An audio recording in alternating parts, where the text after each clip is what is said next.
Friends, ఈరోజు మనం masala omelette ఎలా చేయాలో చూసుకుందాం. నేను ఎలా చేస్తానో మీరు కూడా అలాగే చేయండి. చాలా బాగుంటుంది. Like and subscribe, share. Eggs తీసుకొని ఇలా తీసుకోండి, పలగొట్టుకొని ఇట్లాంటి గిన్నెలో వేసుకోండి. ఇలా రెండు ఎగ్స్ బ్రేక్ అయినాక ఉప్పు, కారం, పసుపు వేసుకోండి. ఇలా కలుపుకున్నాక ఆనియన్స్ వేయండి. వేసుకున్నాక కొత్తిమీర వేసుకోండి.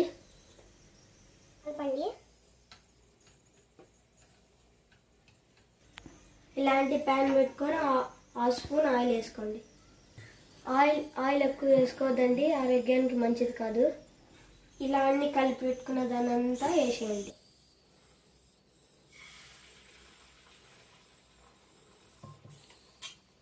ఇలా అనండి. ఇలా తిప్పేసేటప్పుడు జాగ్రత్తగా నీట్గా అటు తిప్పేసుకోండి. నేను ఎలా తిప్పానో అలా తిప్పుకోండి. ఇలా చూడండి ఎలా ఉబ్బిందో. 2 ఎగ్స్ వేసాం కదా, ఇది 3 ఎగ్స్ వేసినట్లు ఉంది. పిజ్జా ఎలా ఉంటుందో అలా అయింది ఇది కూడా. ఫ్రెండ్స్, ఎలా ఉబ్బిందో ఇలాగే మీరు ఇలాగే చేసుకోండి. నేను ఎలా చేసినా అలాగే చేయండి. Like and subscribe, share. ఇట్లాంటివి ఇంకా కావాలంటే కామెంట్ చేయండి. Bye bye friends.